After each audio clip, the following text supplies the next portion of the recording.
कारण आमचे आज ते हयात नाही आहेत. ते 1909 पासून 14ला झाले, 9ला झाले, 19ला झाले, 24ला पण आमच्याच घरात आमदारकी आहे. याचा विचार करा. आणि आपला मतदारसंघ मला वाटतं हा 6,77,000 इतका मोठा मतदार आहे. हा मतदार मला वाटतं मामुर्डीपासून पश्चिमेकडे मामुर्डी आणि पूर्वेकडे सांगवी पिंपळगाव एवढा मतदारसंघ हा मोठा आहे.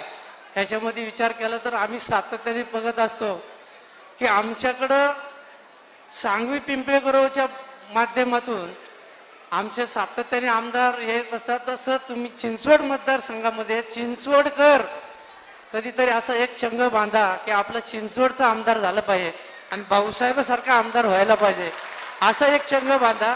आम्ही सातत्याने आमच्या बाजूला आम्ही तिकडे जर पाहिलं तर तुम्ही एक लक्षात ठेवा की आता सांगवी पिंपळगावचा मतदारसंघ आहे, तो मतदार त्या ठिकाणी 1.25 ते 1.5 लाख मतदान आहे. 1.25 लाख मतदानामध्ये पाहिलं तर ते 50% मतदान जर झालं तर 60-65 हजार मतदान होतं. पण 60-65 हजार मतदारसंघामधून 4 वेळा आमदार होतात. आणि भाऊसाहेब चिंचवडचं जगाच्या नकाशावरती चिंचवडचं नाव आहे आणि तिथला आमदार होऊ शकत नाही. याच्यासाठी आपण विचार करा आणि आपल्या चिंचवडमधला आमदार भाऊसाहेब सारखा आमदार व्हायला पाहिजे, याचा सगळ्यांनी विचार करून मला एक वाटतं की भाऊसाहेब खरं जर सांगायचं की ह्या आत्ता जे गोरगरीब लोकांचं आहे की पूररेषा फ्रंट लाईन हे जे चाललंय हे आमच्याच काळात आलेले. आमच्या काळात म्हणण्यापेक्षा आम्ही आले ते फक्त सत्तेतून पैसा आणि पैशातून सत्ता याच्यासाठी केलेली. म्हणून आपण सगळ्यांनी या चिंचवडकरांनी विचार करावा आणि चांगल्या पद्धतीने भाऊसाहेब सारखा नेता मला वाटतं 5 वेळा नगरसेवक होऊन एकही कधी पद मिळालेलं नाही. कुठलं कार्पोरेशन जर कधी महापौर असते, जर स्टँडिंग चेअरमन जर झाले असते तर नक्कीच ते चांगल्या पद्धतीने विकास करून आज पुढे गेले असते. पण त्यांना मागं वाढणारे भार होत होते. मला एक आठवतं की आमच्या आज ते नेत्यांच्या बरोबर मी सातत्याने जात होतो. ज्यावेळेस भाऊसाहेब पण त्या ठिकाणी नेते कार्यक्रमाला असायचे, त्या कार्यक्रमाला असताना भाऊसाहेब ज्यावेळेस बोलायला उठेल भाषण करताना भाऊसाहेब जर बोलला तर आमचे नेते बोलत नव्हते. तर मी बाहेर गेल्यावरती बरोबर असल्यानंतर मी विचारायचं की नेते तुम्ही बोलले नाही, सांगायचे की भाऊसाहेब जर बोलला तर नंतर बोलायची कुणाची इच्छा होत नाही, कारण एवढं भाऊसाहेबाचं वक्तृत्व चांगलं आहे. आणि आजही त्याच पद्धतीने भाऊसाहेब आहे. जर तुम्ही पाहिलं की भाऊसाहेब मी पहिलं सांगत की आपल्या ह्या पिंपरी चिंचवडच्या विकासासाठी भाऊसाहेब निश्चितपणे चांगलं काम करत. आणि आमच्या परिसरामध्ये एक पाहिलं की 60-65 हजार मतदान होतं. ते 60-65 हजार मतदान जर झालं तर त्यातलं 90% 95% मतदान त्या आमच्या नेत्याला पडतं. म्हणून ते मतदान कसं कमी करायचं हे आपल्याला बघितलं पाहिजे. आणि तुमच्यासारख्या कार्यकर्त्यांनी जर निश्चितपणे चांगली ताकद दिली तर भाऊसाहेब चांगल्या पद्धतीने निवडून येतील. आता पूररेषा निर्णयामध्ये सांगितलं की काल कमिशनरनी पण हे दिलं आहे की आम्ही निवडणूक झाल्यानंतर हे पूररेषामध्ये आम्ही हे करणार, ती बांधकामं पाडणार. पूररेषा आमच्याच काळात आलेली आहे, आम्हीच आणलेली आहे, कारण आमचा व्यवसाय व्हायला पाहिजे म्हणून आम्ही आणलेली आहे. ती मला वाटतं पुन्हा महापालिकेमध्ये ती पूररेषा नाही आहे. ती पूररेषा का नाही त्यांनी घेतली नाही. आपण पैसे देऊन पूररेषा घेतली आणि आपण लोकांची वरवर घेतोय. आज जर पाहिलं तर पिंपरी चिंचवडमध्ये रावेतपासून तर सांगवीपर्यंत दोन्ही साईडनी पूररेषेचा हे भूत आहे.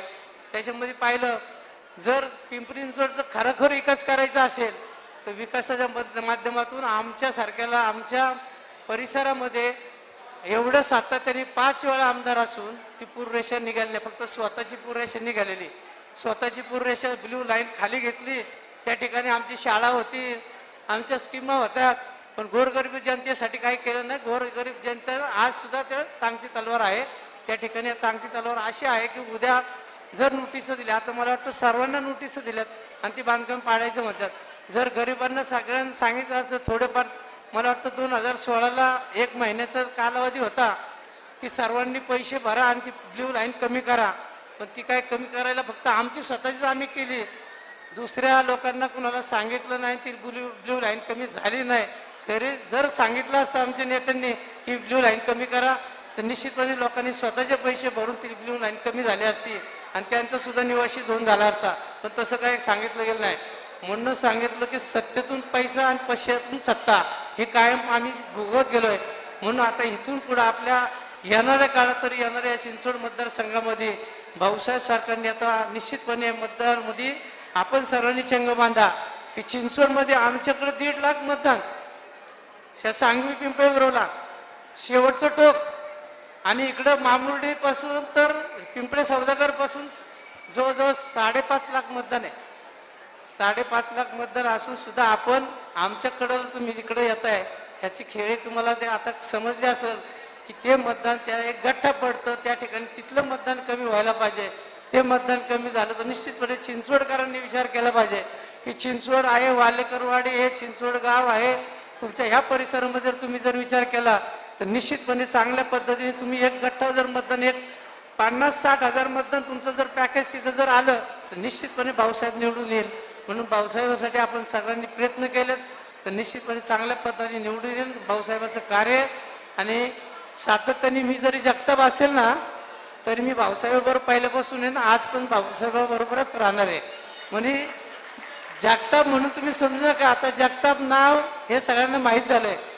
म्हणून आपण भाऊसाहेबाला कसं पुढे आणायचं, भाऊसाहेबाला चांगल्या मताने विजय करायचा आहे यासाठी आपण सर्वांनी प्रयत्न करायचे. जरी आम्ही तिथं जरी असेल तर तिथं सुद्धा मला वाटतं भाऊसाहेबाला माहिती आहे की ज्यावेळेस खासदारकीचे उमेदवार राहिले, याच्यापूर्वी पण उमेदवार राहिले, तर आमच्या परिसरामध्ये भरपूर विरोध आहे, त्याचा फायदा आपल्याला घेता येत नाहीये. कारण तो फायदा आपल्याला घ्यायचा आहे. आमच्यासारखे कार्यकर्ते निश्चितपणे अतुल चितोळे असतील, आम्ही सर्वजण निश्चितपणे त्या ठिकाणी भाऊसाहेबाचं चांगल्या पद्धतीने काम करू आणि भाऊसाहेबाला विक्रमी मताने निवडून आणण्याचा प्रयत्न करू. आजच्यापासून मला बोलण्याची संधी दिली त्याबद्दल मी धन्यवाद देतो आणि अधिक न बोलता थांबतो. जय हिंद, जय महाराष्ट्र.